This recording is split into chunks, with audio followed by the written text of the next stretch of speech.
Now we turn to something different and very special. It's a story decades in the making that sheds light on the politics of today in the broadest sense.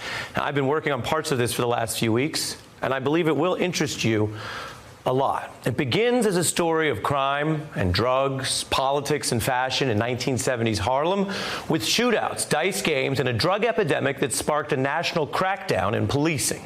On the streets of New York, it's called crack, and the deals go down quickly. With crack so cheap and accessible on inner city streets, and with the waiting list for drug treatment programs so long, no one is even guessing at how widespread the epidemic of crack babies will be. This squad of cops, all but one white, is heading for patrol duty in New York's predominantly black Harlem. There have been charges of abuse and brutality. The U.S. murder rate hit an all-time high back then in 1980. New York was ground zero. Ruthless gangsters like Nicky Barnes, Harlem's biggest drug dealer, scared the city, and many saw this problem as a product of black inner-city neighborhoods, while plenty of gangsters outside Harlem also terrorized New York with brazen violence. On a busy street in Midtown Manhattan, gangsters assassinated mob boss Big Paul Castellano. Drug and gang violence was rampant, and New Yorkers like Donald Trump called for a crackdown as law and order became a national political mantra. I hate these people, and let's all hate these people, because maybe hate is what we need if we're going to get something done. Crime today is an American epidemic. We intend to do what is necessary to end the drug menace and cripple organized crime. Politics shapes policy, and there were new laws for the war on drugs, waged largely against poor and minorities. And this was the environment that raised this man, Daniel Day. Born in Harlem in 1944, he did what many young men did to survive: hustling, gambling, finding ways to make money underground. And while so many of his peers were cut down by drugs or violence or prison, Day not only survived, he thrived by building the persona Dapper Dan. First as one of the best-dressed hustlers in Harlem, then as a fur salesman, then turning himself into the fashion icon he is today, originating a luxury style that fashion companies were not offering. Top houses like Louis Vuitton and Gucci did not cater to Harlem's black community. Dan saw a market opportunity. His peers prized luxury brands that these companies didn't even sell as clothes. And Dan knew then what many corporations were ignoring. Harlem had style, it had customers, and it had money, especially from the gangsters. So Dan innovated a whole new look from whole cloth, buying up Gucci bags and luggage for the logo, sewing it onto newly tailored clothes, and marketing that as a new street style, a remix of downtown luxury, uptown. Take a look at this bomber jacket with the Gucci logo prominently featured along with that custom leather trim. It repurposes the iconic Gucci G for a new jacket. And Dan says his customers knew he was making something original. They weren't paying for the Gucci logo, but for the remix. And the style became a hit. With underworld anti-heroes like some of these gangsters, Dan lined some of the coats with bulletproof material upon request. Athletes and musicians started to echo the same style. Here are his tailored jackets for then heavyweight champ Mike Tyson, or NBA player Walter Berry, sporting this jacket covered in Louis Vuitton logos, the same look favored, as you see here, by the rappers, the Fat Boys, or rapper LL Cool J wearing a tracksuit covered in those logos. Stars ranging from Beyonce to Selma Hayek would go on to rock Dan's signature style. And Dan's Harlem shop grew from the attention. While his customers paid extra for the Dapper Dan look, they knew they weren't buying a Gucci product, just like Andy Warhol's fans knew he was making art, not soup ads. But the fashion houses did not see it that way. They cracked down, suing Dan, seizing his product. More heat followed, subpoenas for his Harlem clients, raids on his store. There was even a talented young lawyer named Sonia Sotomayor, now on the Supreme Court, who showed up one day to help her fashion client lead a raid. Dan recalls she did everything by the book and even complimented a mink coat he had in the showroom. Dan had many customers and artists on his side, and most culture echoes something. Picasso joked bad artists copy and mature artists steal. He openly remixed other artists like you see here, Velázquez. But the fashion houses had money and power on their side, and they ran Dan's shop out of business. He went back underground, battled financial troubles and some sad days, struggling with the next step after a life's work was shut down. Now in his 70s, what was left? And I want to tell you, this story could end there. But that thing about artists copying and stealing, it came full circle as one of the fashion houses that sued Dan was now copying his signature look. You see here from 1989, the Dapper Dan outfit, and Gucci echoing it in this runway jacket in 2017, igniting controversy over why a corporation gets to do the very thing it sued Dan over. Now, they first claimed it was an homage, and the story might end there with some blowback until people moved on. But then Gucci partnered with Dan to reopen his boutique in Harlem so they could make clothes together, uniting the fashions of the runway and the street under one roof and offering an alternative ending for two styles that were so rivalrous they competed as they copied each other. This all includes Dan's triumphant return and his appearance at the height of fashion Anna Wintour's Met Gala just this past May.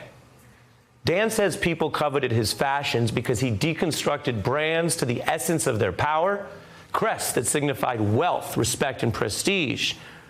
He explains, my customers wanted to buy into that power. Dan built wealth, respect, and power for himself and his community and lost some of it when those corporations came for him. It's a testament to his work and the spirit of Harlem that he now stands taller than ever astride these two worlds, drawing respect and power from both. My special guest tonight is Dapper Dan. Thanks for being here. Thank you. Thank you. That was an excellent introduction. Thank you so much. You have inspired a lot of people. How did you persevere when, as we saw, there was so much coming up against you? You know, Larry, I think that when you're born poor and you go through early trials and tribulations, you always have that ability to bounce back. You know, I mean, everybody knows how to do good, but we learned early on how to do bad. So coming back was just in my blood. We look at a young Donald Trump, yes, bad-mouthing Harlem. We looked at President Reagan singling out the drug epidemic. What did you learn from the excesses of crime and violence in that era that you had to survive? You would have to have lived in it to understand, right? And at the time, when the RICO Act put a lot of minority people in jail, but at the time, there was a major change taking place. You can argue that we have a lot of men of color in the national penitentiaries and throughout the country now, but you have to have seen what a crack baby looks like. You know, when you see what a crack baby looks like, and if you go back in time to see what that is, to see a baby crying through the night and see families begging, walking away and leaving their children, you know, it's a different feel. We have a culture, I would argue, across diverse communities where there is a glorification with the drug and gangster life, whether it's The Godfather, and that's Italian mafia, or the Harlem gangsters we're talking about, or Scarface. What do you say to young people or people who look at this, how to tap into that without being destroyed by it? You know, that's the irony of the whole thing. The thing I'm trying to escape from, they were glorifying, you know, and it turned out that. But what the message I try to give the young guys is that, you know, we gangsters, we would never, and the culture was never about glorifying it and staying involved in it. The culture was about, with the gangsters, to escape it. And then the rappers came along and changed the message. They changed it to make it look glorified, make it look honey-coated, and it wasn't honey at all. I want to take a page out of musician Nas, who's very famous, worked with many artists, talking about you, because so many people in the culture in Harlem and beyond knew about you even after you were shut down. Take a look. He had the foresight to do back then what they just started doing maybe 10 years, 5 years after him.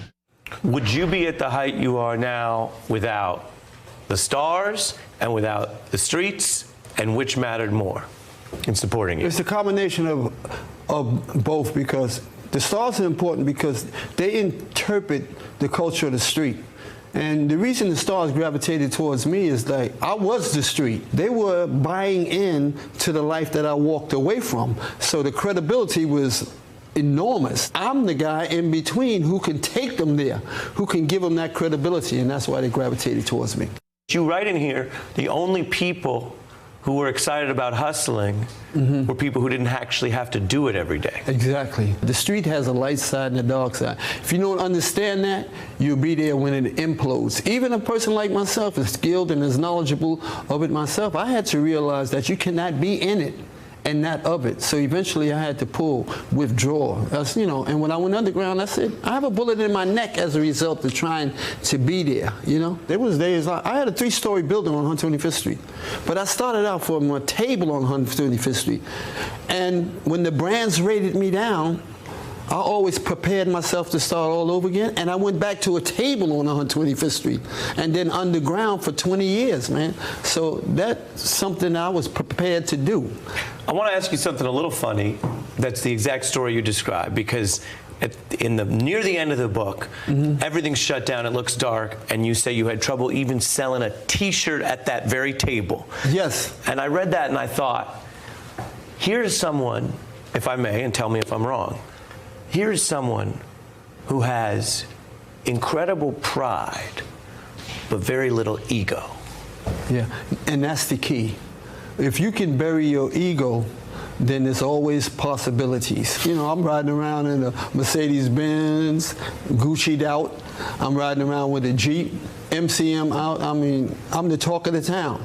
But I had to learn to swallow that and go back to where I started at and start all over again. And that incident you're talking about, when I had to start all over, I was out there and tour buses was coming to Harlem on 125th Street, and I was trying to sell T-shirts. I counted 144 buses and didn't sell one T-shirt. In a single day? In a single day. And I was determined to turn that around. The next year I looked up, I had $100,000.